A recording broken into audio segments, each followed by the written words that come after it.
everyone, Tony D with another hot take. This one goes out to the Trump supporters. Trump supporters, come here. Come here. Yeah, come here. What the hell are you doing? Don't attack people, okay? Two Trump supporters attacked some guys in Antifa. A couple of stray Antifa idiots came to a Trump rally, and they were outnumbered for once, and some of the Trump supporters ended up beating them up, spraying them with mace. You can't do that. You can't be like that. You're lowering yourself to their level. Two Trump supporters were arrested, as well they should. You're idiots for doing that. You're hurting the cause.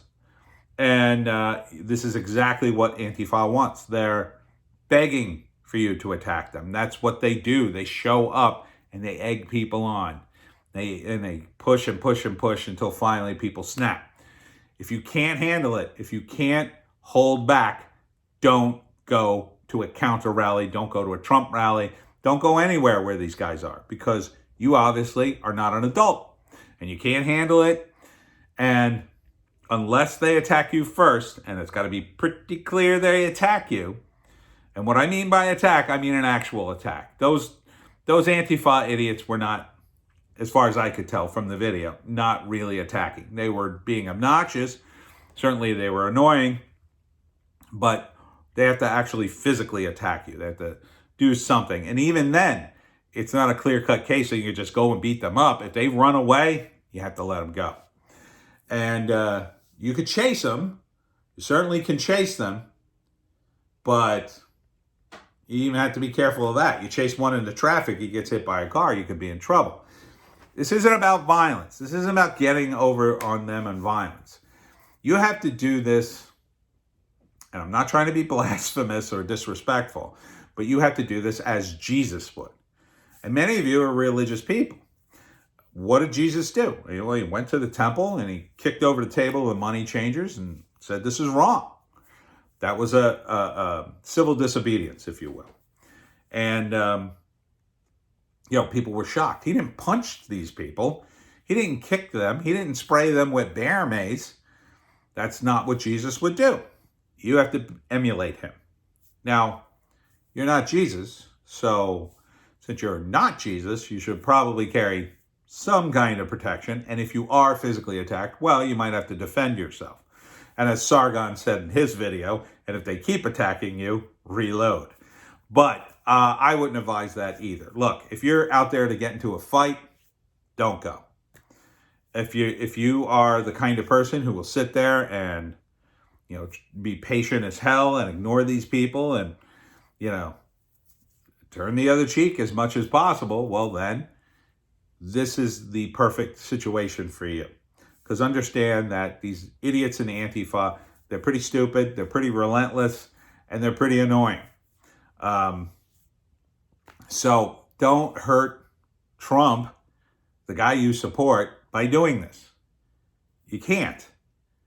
You're just hurting the cause. You are hurting the cause. And it's tough to be good. Good people are not going to attack. It's leftists who are currently doing the attacking. The vast majority of them are leftist idiots, insurgents, Antifa, BLM. Let them be the aggressors. Now, it's true, 1 in 1,000 cases of Antifa, BLM violence might get reported, while you, Trump supporters, if you do one thing, it's going to be blown up 1,000 times. That is totally true. But that's why it's so hard to be good. That's why it's so hard to be on the good side. You have to know that going in on it. Don't go out there and be an idiot redneck and run around and punch people.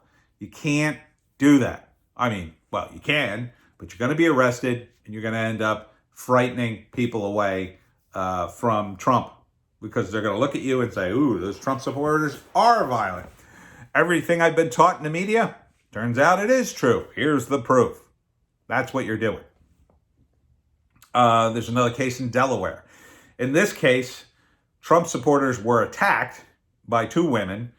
They stole this young boy's hat, and they got into some sort of altercation, physical altercation with either his mother or somebody who was with the mother or whatever.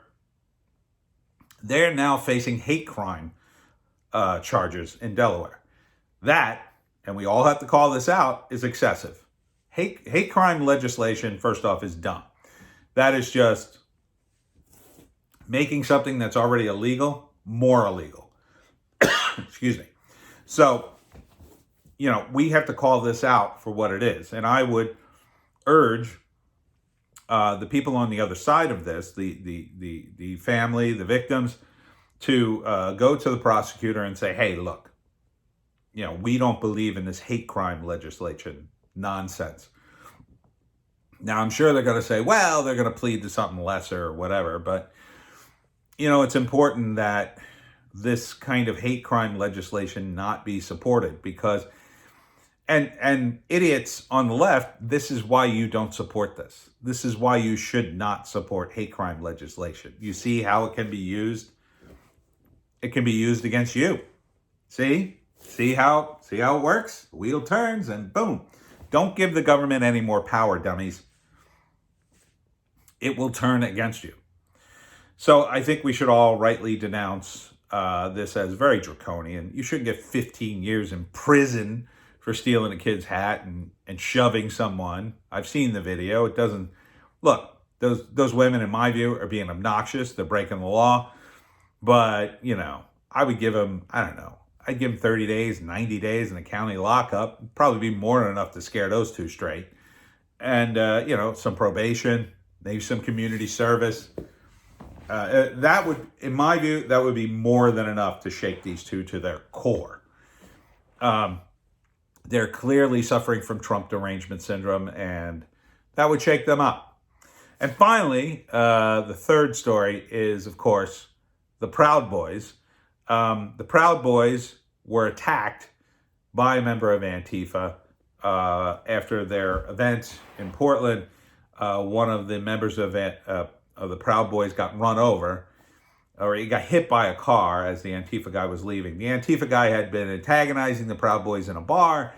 Eventually, he was thrown out of the bar, and as he was leaving, he kind of like stepped on the gas and hit this guy with his car. And he's apparently in serious but stable condition, is my understanding. And look, Proud Boys, that is, and not that I wanted this to happen, but that is a very sympathetic situation. That is exactly the kind of thing that Antifa will find it very difficult to use against you. If they keep beating up on you, you will get the spotlight. You will become the sympathetic ones. And the media will be forced to acknowledge that. If you guys get into another altercation with these idiots, and again, this is what you're signing on for. If you're going to go to Portland and protest, first off, be careful. Especially if you're going to be a Trumper or a Proud Boy or whatever. Be very careful. Because Antifa runs that city, and they're running it into the ground, and they're not afraid to use violence. And I wouldn't advise even going in there. Let the place collapse on its own. I don't think you're really doing anything at this point. But if you're going to go, first off, stick together. Don't let anyone, go off on their own. Although, the Proud Boy was killed. He wasn't by himself. He was with his friend. And I would also advise not to confront these idiots. Let them confront you. If you got to defend yourself, you have to defend yourself. But again, videotape it. Make sure it's clear that the other person is the aggressor before you do anything. And when I mean aggressor, if they got to punch you in the face, well, let them punch you in the face, I would say. At the very least, you will have proof positive that you're not the aggressor. And again, this is why it's so tough. This is the road Jesus walked. I mean, what do you want from me? I'm not trying to be disrespectful. I'm not a religious guy. I used to be Lutheran, so I know the basics. But that's what he did. I'm not trying to push religion on you. I'm not. I'm just saying, like, this is what a peaceful person does. And this is what the stakes are very high here. One mistake, you make a mistake and end up hurting someone or killing someone, the media will use it to turn it all around. They'll turn the narrative 180 degrees, or try to anyway. So don't play into their games. Excuse me. Don't play their game. Do something positive. Stay out of it is my advice. Trump supporters, do your thing. Be safe. Do not be violent. Don't be violent. Don't make me hit you in the head again. Okay? All right.